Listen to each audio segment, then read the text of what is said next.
Good afternoon, everyone, and welcome to Grand Rounds. Today our presenter is one of our very own internal medicine residents, Dr. Larry Istral. Dr. Istral completed a Bachelor's of Science in Clinical Exercise Physiology at Boston University. He stayed at BU to complete a Master's of Science in Applied Anatomy and Physiology, the title of his thesis being The Evidence, or Lack Thereof, for the Relationship Between Saturated Fats and Cardiovascular Disease. He then moved to Richmond and earned his medical degree from BTU School of Medicine.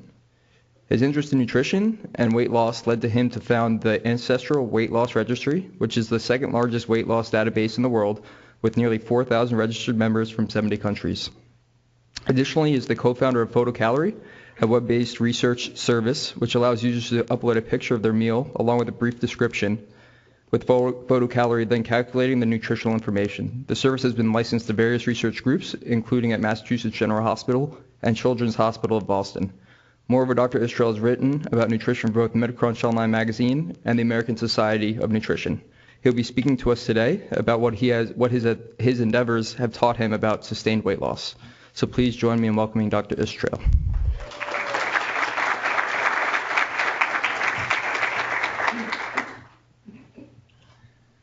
Thanks, Ryan. Thanks. Excited to be here. So this is the Ancestral Weight Loss Registry, and I'll explain it shortly, but basically the idea was to try to create a study to encapsulate as many people as possible with as little money as possible as a student. So the theme will be basically historical hypotheses of obesity management tested with current data. So I'm going to argue basically that the way we treat obesity currently is incorrect, and there's much better ways supported with clinical data and with data from my weight loss registry. And it will really be two major parts. The first part will be related to a guy by the name of Ancel Keys and how his studies related to hunger. And then the second part will be related to mechanisms, insulin, and how carbohydrates affect that. So in 1944, Dr. Ancel Keys was a physiology researcher, started something called the Minnesota Starvation Experiment.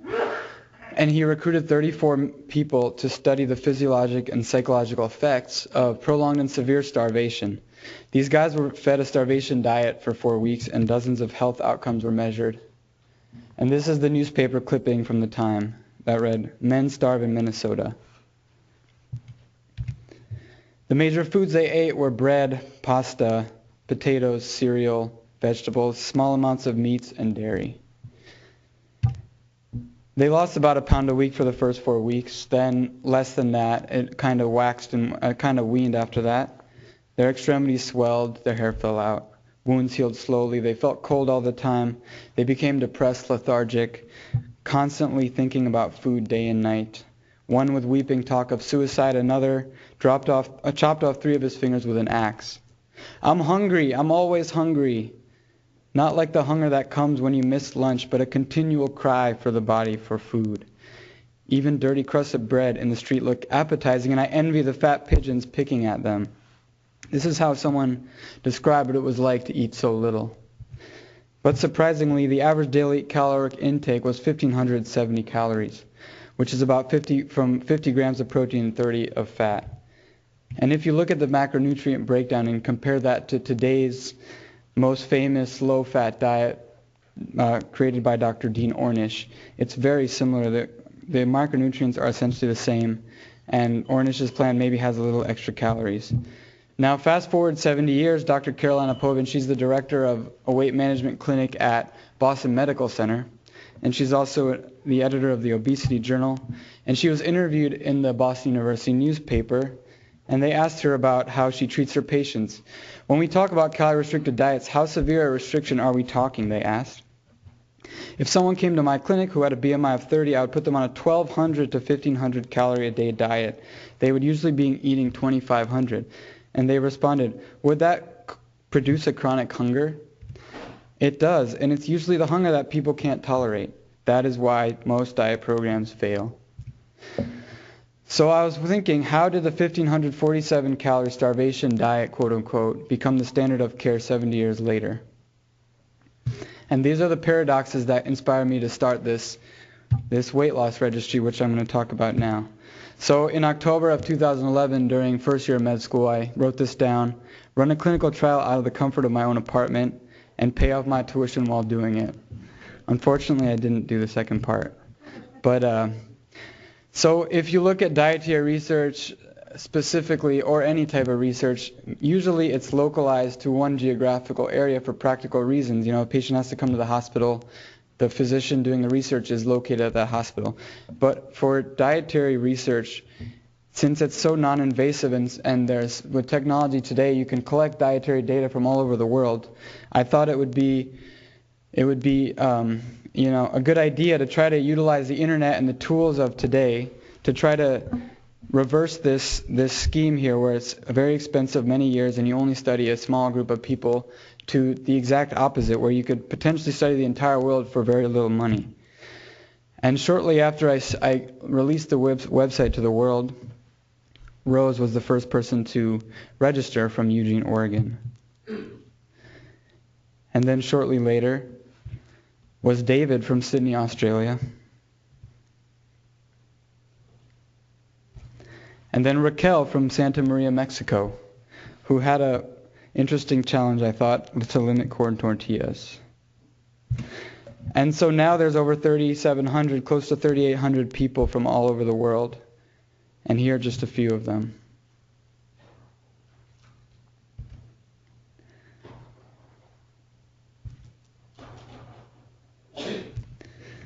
And some more. So there's about 3,800 members now from 71 countries. This is the second largest in the world. There's one in the U.S. called the National Weight Control Registry, which is currently the biggest. Depending on which study you read, they have somewhere from 6,000 to 10,000, which was started in the 90s. There's a free response portion, which I'll talk more about later, but basically there's a large questionnaire where I ask about their past medical history, eating behaviors, exercise behaviors, what medications they're on, their family history, and then there's a free response with a simple prompt, tell us your story, which turned out to produce some of the most powerful data, and I'll talk about. And the total cost with the web fees and everything was about $300. So this is a map of all the members currently, and you can see these circles are a function of how many members there are from that particular location. And I'll go through more specifics. So this is the U.S. with representation from all 50 states. Europe, so we have people from Romania, Greece, Spain, Denmark, Copenhagen, one guy from Zimbabwe, someone from Namibia, 9 from Cape Town, South Africa, China, there's one person, Hong Kong, there's one guy from the ocean here on the right, that's actually Guam, but can't tell, Philippines, Japan. So just some basic data before I go on. So if you look at the distribution of gender, it's essentially identical, half and half. And you compare that to the National Weight Control Registry, which is 80% female. This is much different. In terms of race, it's slightly skewed towards people who identify themselves as white. You can also see there are 73 Native Americans, which I was told at another talk was actually the largest collection of Native Americans in a dietary study, even though it's so small. In terms of age, it's really distributed across the board from 15 to 81 years old with a mean of about 40. Transition to side effects. So a big kind of criticism of low carb is how difficult it is to adopt and how hard it is to maintain for the long term. So I tried to look at one barrier, which is when they transition over, and what I found was it's very similar to withdrawal from cigarettes or any other sort of drug. I mean, the common side effects are weakness, headache, constipation, diarrhea, nausea, trouble concentrating. And if you look at the average weight loss, so contrary to the name weight loss registry, I actually collect data on anybody who eats a low carb diet regardless of what their goal is. So there's a lot of people in the whole CrossFit community who are doing it, trying to bulk up. There's also the majority who are trying to lose weight. So we have people who've gained 80 pounds, and we have people who've lost as much as 300, one guy. But the average weight loss is about 30 pounds. And so this brings me to the free response portion. So at the end of the questionnaire, as I mentioned, it just says, tell us your story. There's no prompts, there's no questions. And what I found was people were telling me their whole life stories. And this actually is a Wordle, which basically takes a whole bunch of text and creates this picture, and each word is the size of the word is a function of how many times it appears in the text. So this was from improvements that people reported. So just kind of an interesting thing to look at. But what I did was, so if you can imagine 4,000 people submitting, let's say 3 paragraphs of text, it can be impossible to look through. So I wrote some software that can look through and kind of find similar reports based on certain health topics. So if you wanted to learn about what people said about, hypertension or weight loss or diabetes, you could do that. And I want to talk about just a couple here, especially related to hunger. So if you look, first thing I did was try to look at what people said they felt like when they were eating a low-fat diet. And what I found was it's basically exactly how the people in the Minnesota starvation experiment described their hunger. This guy said, I was eating pasta, potatoes, I was hungry all the time. I consumed about 1,800 calories a day. I was hungry all the time, despite being miserably hungry all day long. I grew up as an obese child. I was always accused of just eating too much. Maybe I did, but that did not explain why I was always hungry. Why was there no appetite off switch? I was hungry even after finishing a meal. I had to live constantly in hunger just to maintain my weight. These people are universally hungry on this low-fat, low-calorie, high-carbohydrate diet. And there are literally hundreds of similar quotes you can see if you go to AWR/hunger. So why are they so hungry? This is really the big question. Is there any reason, is there any physiology or mechanism to explain why they would be more hungry? And so in 2011, there was a famous New York Times article that talked about it. And they started off with, anyone who has ever dieted knows that lost pounds often return, and most of us assume it is a lack of discipline, but this doctor suspected otherwise. So he basically took a group of obese patients, put them on a 500-calorie low-fat diet, and then in 10 weeks they lost 30 pounds. Now, after they lost the weight, they reported feeling far more hungry and preoccupied with food than before they lost the weight. Ghrelin, often dubbed the hunger hormone, they said, was about 20% higher than at the start of the study. Another hormone associated with suppressing hunger, peptide YY, was low. Leptin, a hormone that suppresses hunger, also remained lower than expected. And this is the PI of the study. What we see here is a coordinated defense mechanism with multiple components, all directed towards making us put on weight. This is, I think, explains the high failure rate in obesity treatment. And if you look at the trial, you can see here, this top line is their ghrelin levels after they lost weight, and you can see it significantly higher at the baseline, and then goes up towards breakfast, and then once they eat, it comes back down, lunch, dinner. And this down here was before they lost the weight. So this kind of brings up the question, is the increased hunger a function of the weight loss itself, or is it a function of how they lost the weight? Is there some sort of way we can tease that out?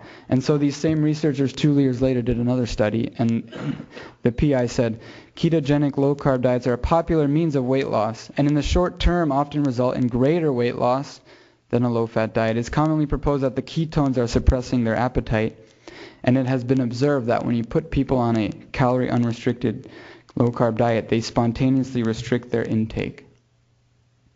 And so this is a chart here which is tough to understand, but basically from 0 to 60 here, they are on a low-carb diet and their ghrelin levels decreased and kind of leveled off, and then once they started eating a low-fat, high-carb diet again, it came back up. And this is a clinical trial testing this idea here. So if you look here, they are put on about 2,300 calorie diet initially for the kind of the baseline, and then they were switched to a 30% protein diet, and this here says ad libitum. In other words, they were told to eat as much as they wanted, and their caloric intake spontaneously decreased and their weight loss increased. And what they said was they reported a clear decrease in hunger and increase in fullness during weeks 3 and 4 of the study. After the transition, this increase in satiety was confirmed by a 500 calorie decrease in intake. And so when I looked back through the registry to see what people were saying about how their hunger levels were once they started a low-carb diet, you see the exact same things you would expect based on these clinical trials I just showed you.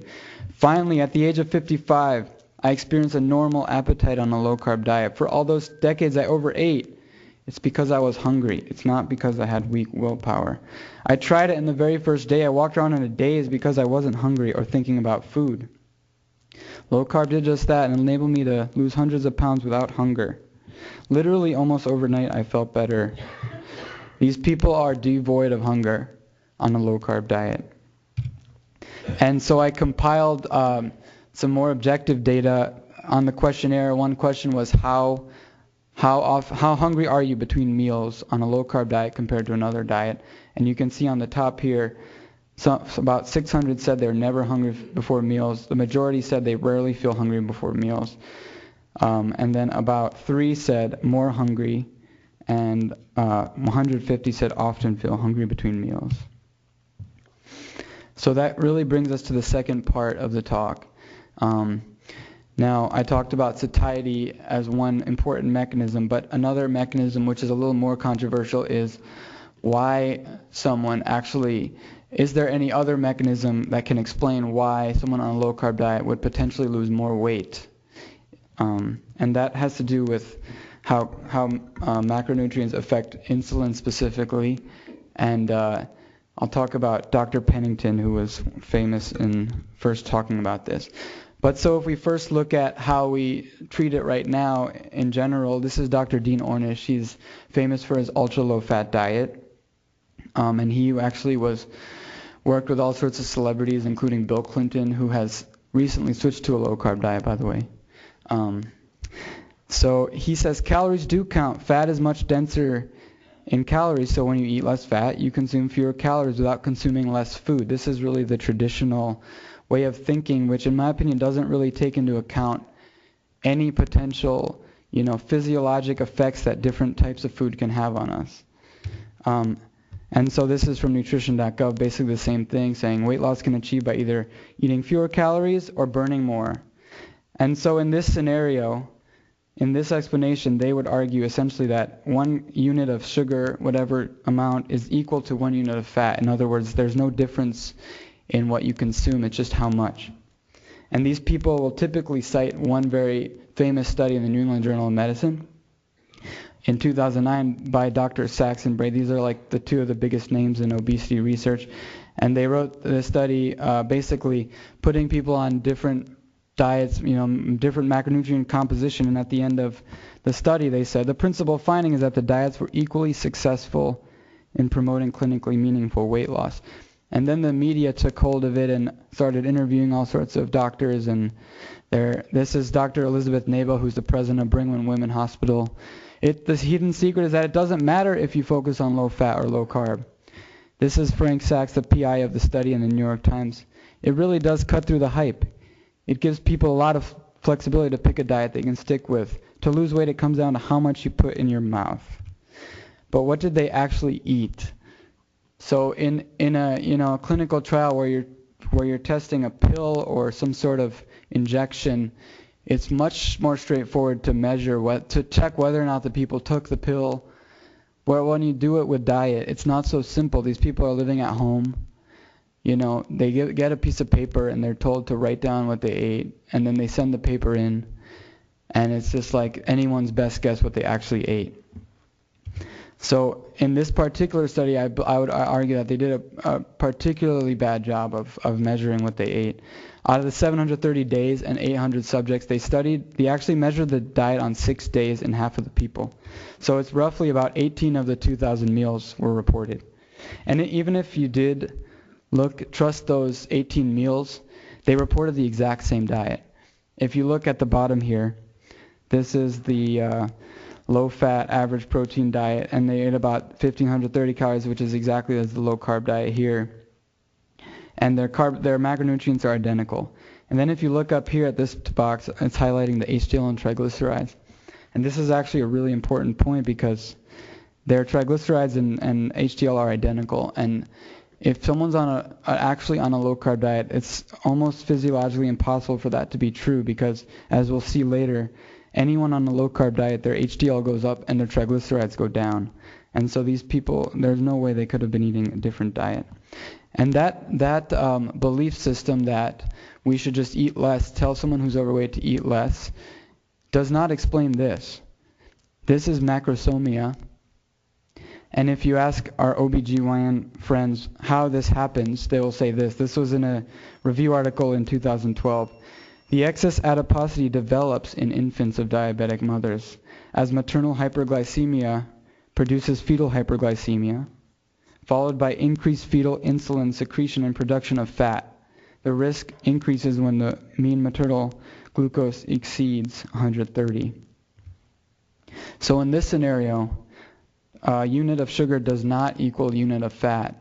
The sugar is altering the baby's physiology in a way that fat would not, because when you eat fat, it does not stimulate your pancreas to secrete insulin. So we really have two conflicting explanations. We have the current one up here, which is basically says eat less, and they have the alternative hypothesis, which basically says dietary macronutrients influence body fat through their effect on hormones that regulate adipose tissue, as we saw in this macrosomia example. So in this example, as I said, it's arguing that 1 unit of sugar is different than 1 unit of fat. And so if we go back to 1950, this is Dr. Alfred Pennington, who was one of the first physicians to really publish about treating patients with a low-carb diet. And he published in the New England Journal all sorts of others. And this was before we knew like how insulin affects everything in terms of adipose tissue. But he was trying to figure out why his patients were losing a lot of weight on a low-carb diet. And he said restriction of carbohydrate alone appears to make possible the treatment of obesity on a calorie-unrestricted diet composed chiefly of protein and fat. The limiting factor on appetite necessary for any obesity treatment appears to be produced by the increased mobilization and utilization of fat. And so fast forward to like a couple weeks ago, this is Dr. David Ludwig. He's a pediatric endocrinologist at Harvard. And he argues pretty much the same argument, but he phrases it differently. What if we've confused cause and effect? What if it's not overeating that causes us to get fat, but the process of getting fatter that causes us to overeat? The more calories we lock away in our fat tissue, the fewer there are circulating in the bloodstream to satisfy the body's requirements. If we look at it this way, it's a distribution problem. We have an abundance of calories, but they're in the wrong place. As a result, the body needs to increase its intake. We get hungrier because we're getting fatter. So this is all nice and good, but what do the clinical trials have to say? And so when you look through, what you find is about 70% or more of the time, you see basically an iteration of this. This is a study in JAMA by this guy, Dr. Gardner, who was actually a vegetarian until they published this study. And he said that the results were the Atkins group lost significantly more weight, 13 pounds at 6 months and 10 pounds at a year. Systolic blood pressure improved. At all times, HDL and triglycerides favored the Atkins group. And you can see down at the bottom, this one is the Atkins group, and all the others didn't have any significant difference. In 2008, another study, after 4 weeks, the high-protein, low-carb diet resulted in more weight loss while spontaneously eating less. In 2004, another study, men on a very low-carb ketogenic diet lost more weight, 17 pounds versus 10, total fat, despite consuming slightly more calories. In 2008, New England Journal of Medicine, low-carb group lost more weight, 10 pounds, than the low-fat group. Low-carb group had 20% reduction in total HDL to cholesterol ratio. In 2005, same thing, 21 pounds in the low-carb group versus 13 in the regular group. No difference in energy intake. In 2005, again, high-fat, high-protein diet, significantly greater reductions in weight and triglycerides. In 2004, almost done here, guys. Calorie-unrestricted low-carb diet had greater weight loss, greater loss of fat mass, greater decrease in triglycerides, and greater increase in HDL. And here it's the circles here is the low carb group. And in the New England Journal in 2003, subjects on a calorie unrestricted low carb diet lost more body fat at 3 months and at 6 months. At 12 months, it was not significant in this study. HDL increase and triglyceride decrease were larger on the low carb diet. We see that over and over. A couple more here. Subjects on a calorie unrestricted low carb diet lost more weight on average, 12 versus 4 pounds, greater decreases in triglycerides as compared to the low fat diet. And finally, in 1999, 6 months study, the low carb group lost more weight and more fat. Again, the high protein low carb group decreased their triglycerides more. And here's 3 more just to reiterate the point if I haven't already. Okay, so this is a graph of obesity and overweight patients or people in the U.S. from 1960s till now, or till 2000. And obviously it's increasing. Everyone's seen this a million times. But if we look closer, I think the first thing you would look at is what happened right here. You know, it was somewhat stable, maybe slightly uptrending prior to this point, and then it kind of skyrocketed. And if we look back, it's kind of, you know, it's tough to say what actually caused this increase, but if you look back to try to find a big change in diet or exercise or health or some sort of intervention that happened in the U.S., you find one very glaring one. Does anyone know what that might be? What's that? What's that? That's right. So in 1977, January of 1977, the first ever dietary goals for America were published. And they basically said, too much fat, sugar, salt are linked to disease. Those of us within the government have an obligation to acknowledge this. The public wants some guidance, wants to know the truth. And hopefully today we can lay the cornerstone for better nutrition. And their recommendations were to increase carbohydrate consumption to 60%, decrease fat consumption.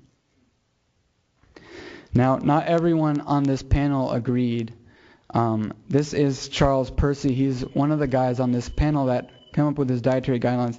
And he put in bold letters, he said, I feel the American public would be in a better position to exercise freedom of dietary choice if it were stated in bold print on the goals and food selection pages that the value of dietary change remains controversial and that science cannot at this time ensure that an altered diet will provide protection from certain killer diseases such as heart disease and cancer.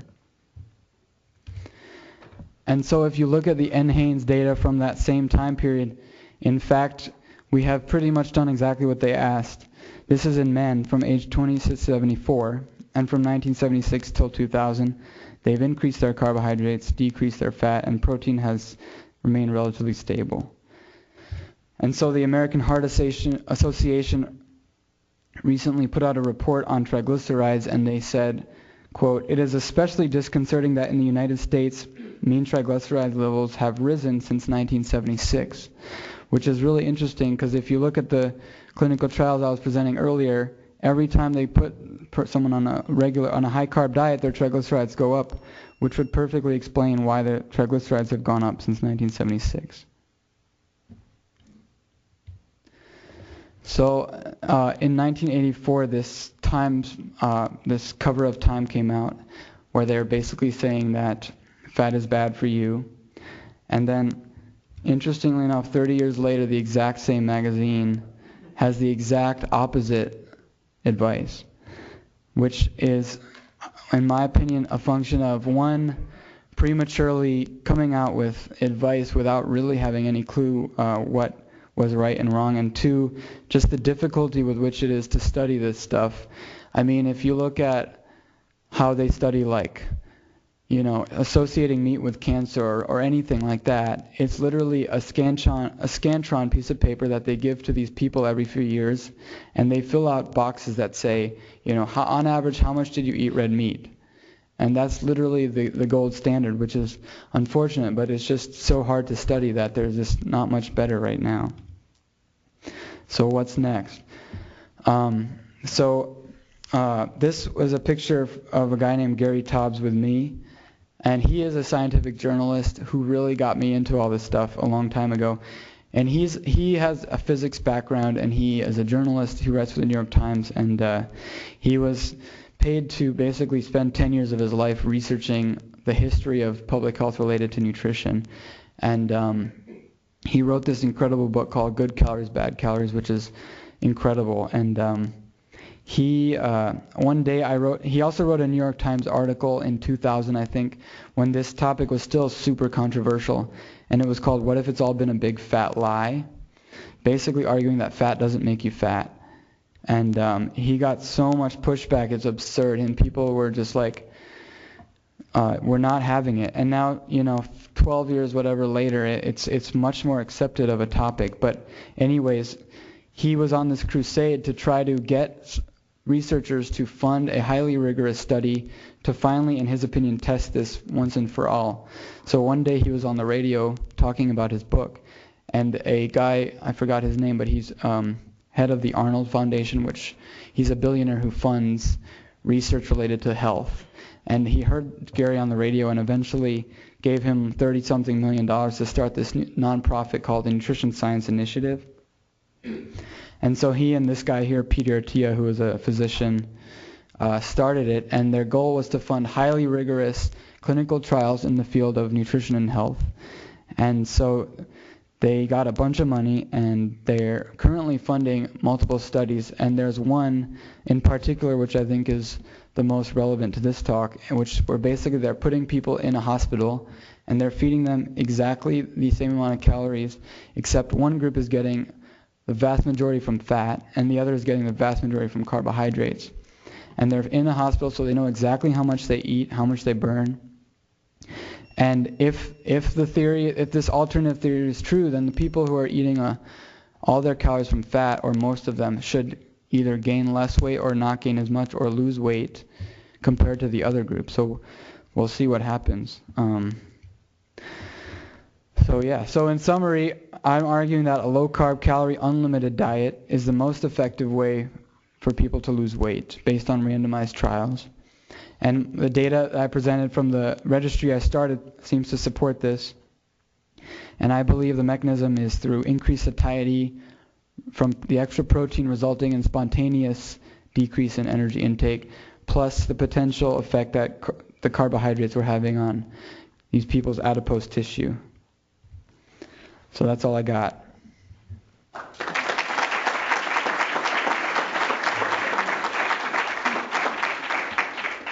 Anyone have any questions?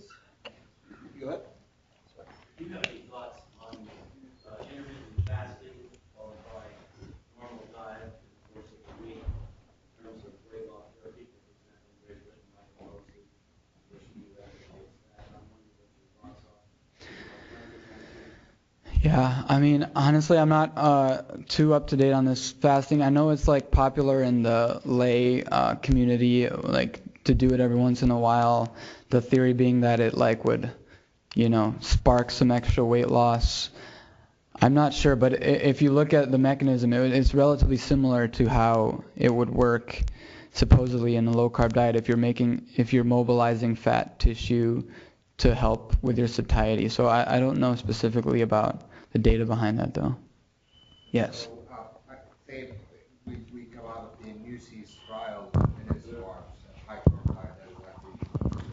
So how do you implement this in the country with the force of the marketing of the food industry, the agriculture industry that basically promotes a lot of these things? How do we implement that?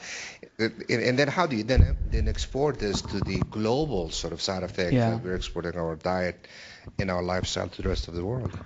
Right, yeah, it's really hard. I mean, it's really similar, I think, if it is in fact the carbohydrates, like smoking. I mean, smoking was so addictive and nobody really knew what was happening until we found out what was happening. And then, it was major government intervention, and then it was all sorts of public health campaigns.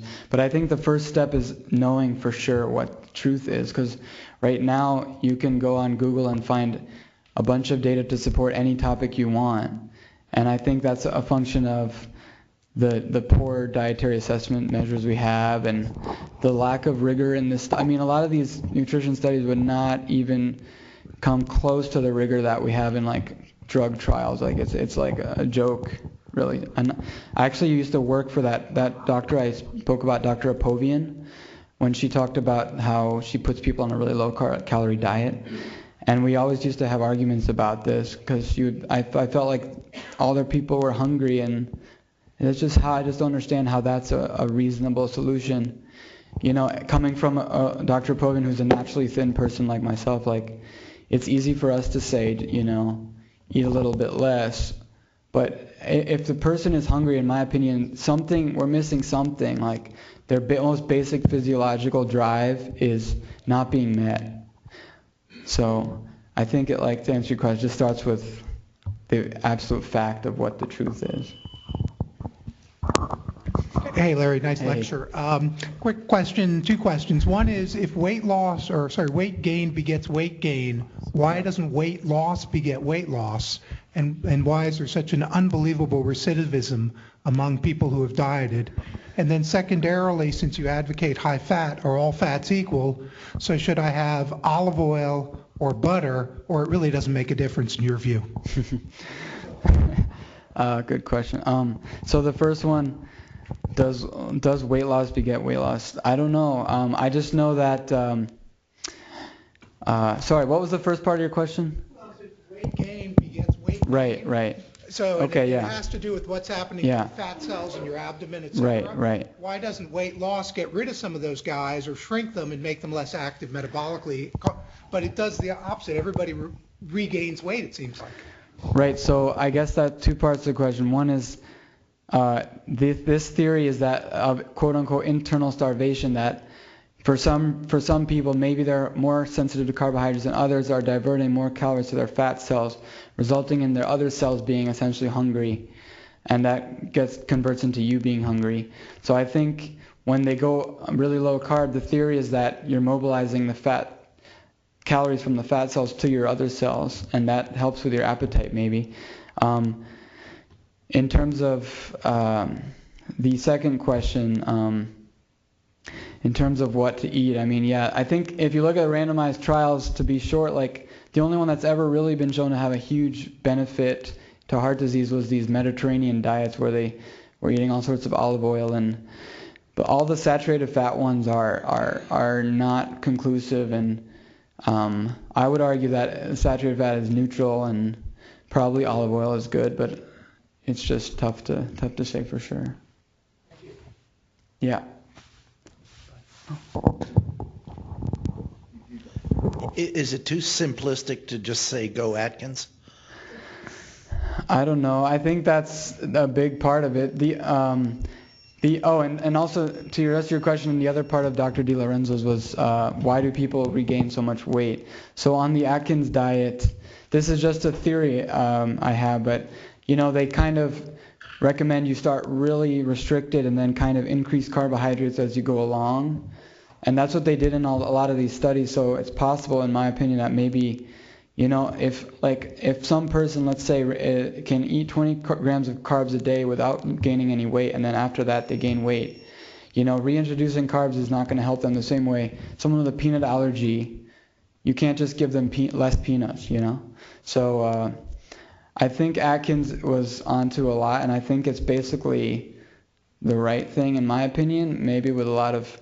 Nowadays, it's like more varied. There's a lot of extra vegetables emphasized and all this stuff. So I think if you're a person who's predisposed to gaining weight, I think ideally you should eat really low carb and then see what happens from there. That's my opinion. So one other question, you just said something so predisposed to gain weight. So what makes the difference? I mean, diet may be one. So this is a complex disease, obviously. Right. What are the other things that could, predispose you?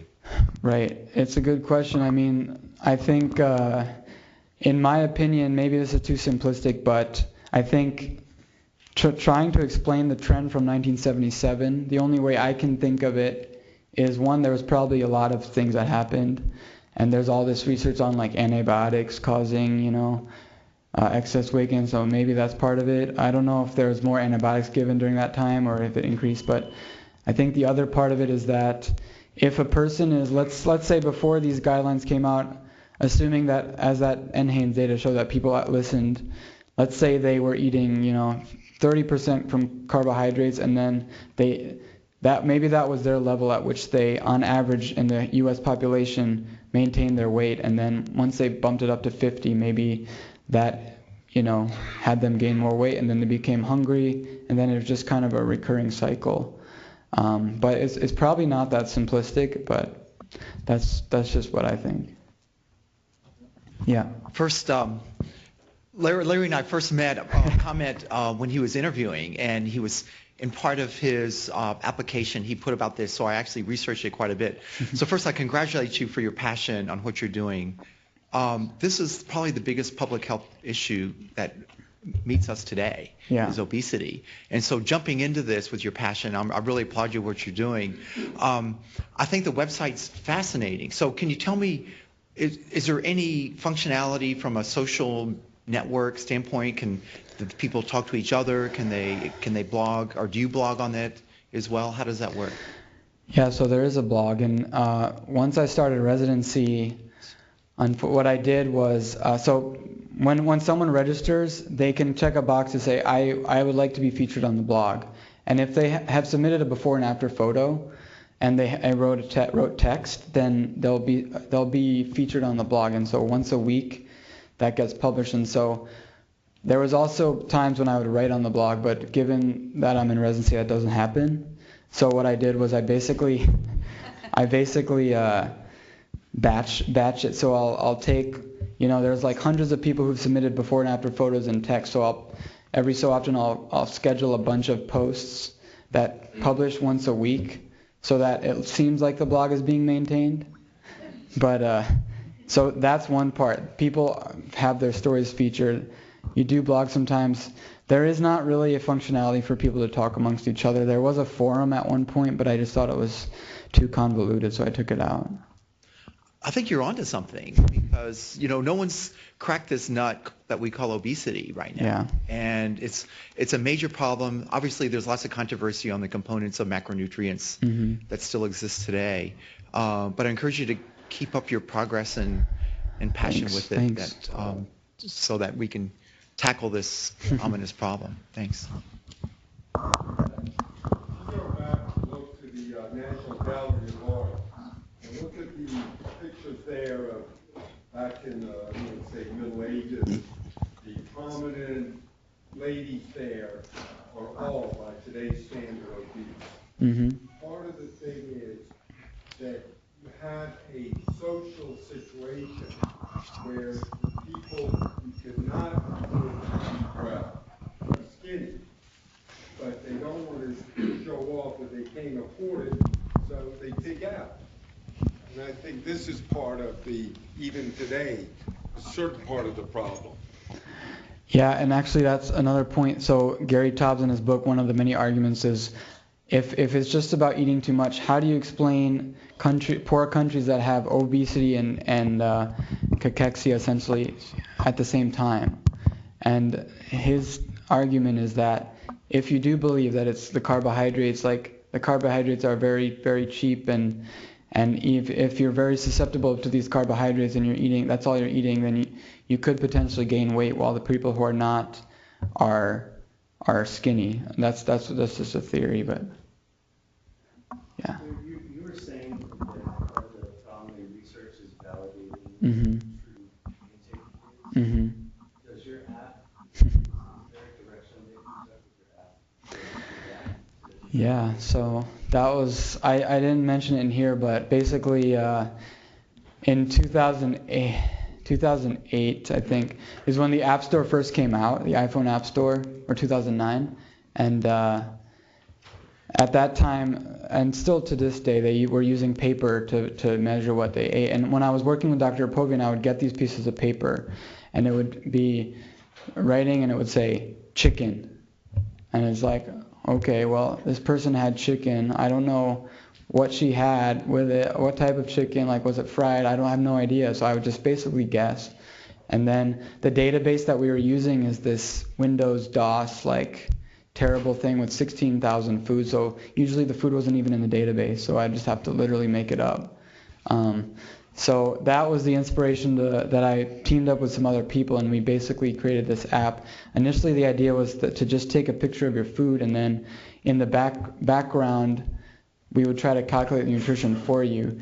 The basic method was, which turned out to be too hard, but the picture would get sent to this service through Amazon.com called Mechanical Turks, where they basically have people around the world doing basic computer tasks for pennies. So you could go on there right now and ask someone to, tag 1,000 photos with what they see in the picture and pay them 2 pennies per picture, and you get people to do it, which is pretty crazy.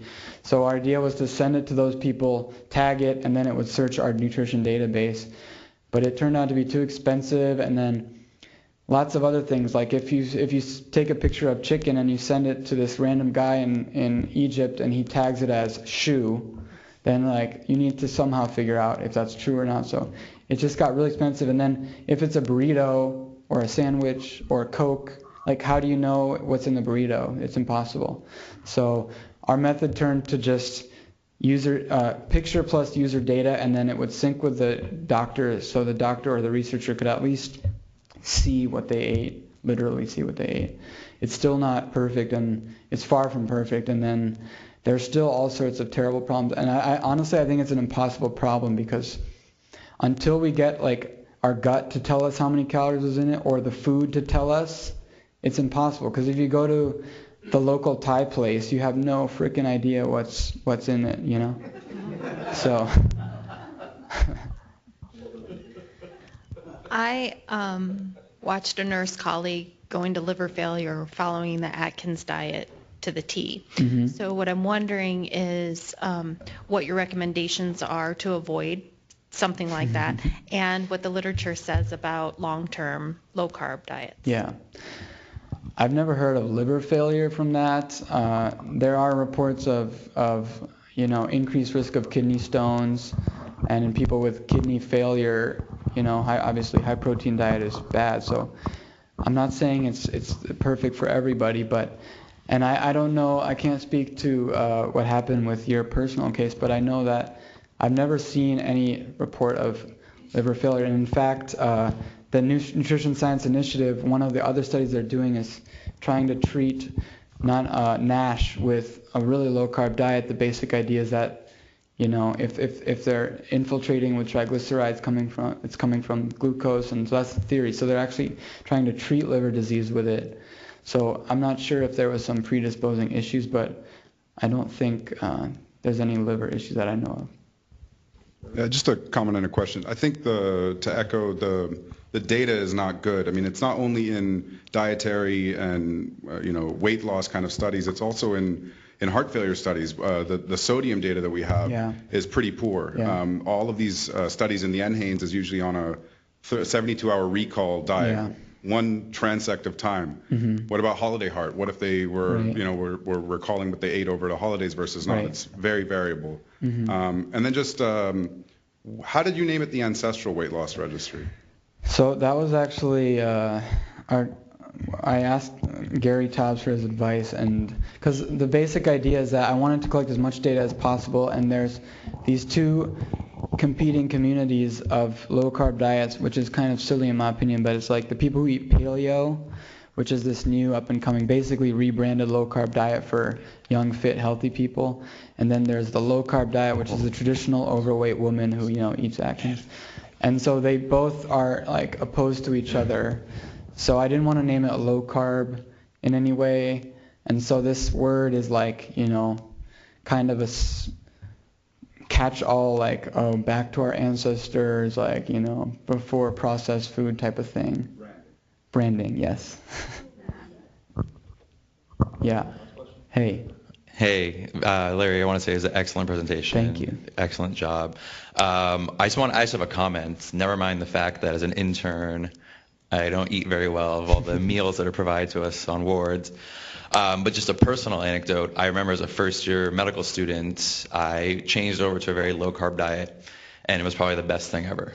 It's the weight loss, body fat percentage. I love exercise, but actually one of the main things, I felt less tired throughout the day. Less of these crashes, like when you eat like lots of carbs for lunch. So Yeah. I think it's a remarkable thing, and one of the main things I can say, I know there's like paleo and other things, but just I'm sure what you're saying with the ancestral diet is eating things that are like whole. For example, instead of getting orange juice, eat an orange. That would be like an example. So I think that's great. Keep up the good work. Thanks, man. I've got a really quick question over here. So what can you say about physical activity and exercise with these sorts of diets? If you're on a diet that favors less of a glycolytic profile, then would you want to do like high intensity exercise or sprinting or That's a good question. I don't know the data behind that, but another part which I won't even get into, that's a whole nother ballgame, is like if you do believe that the whole eating less is not the way to go, then if you're telling the person to exercise to burn more calories, then it's basically the same idea, right? If they need 2,000 calories to be comfortable and then they tell them to go burn 500, then aren't they going to be 500 calories more hungry? That's, a question I had. So a lot of these people recommend just walking and, low or high intensity but short duration exercise. But I don't know what the data says about it. Great presentation. Thanks. Just a quick question around the study that you said is coming up around keeping people in the hospital. How are they accounting for controlling for sleep? Because I think almost everyone in this room knows the carb cravings you get after a night up all night on call, right? How do they account for sleep in the work that they're doing? That's a good question. I'm not sure, but I mean they're living in the facility and their metabolic rate and their energy expenditure is being measured by all these crazy advanced techniques, and every calorie they eat is being measured with a bomb calorimeter and all these. So I'd imagine they're accounting for that. Maybe not, and I also think I don't know. That's the best I got. Yes, one more. Does the protein source matter? I don't know. I'm not sure. All these studies don't really assess it. The ones that I talked about, I think it's just high protein, probably natural foods, but I'm not sure.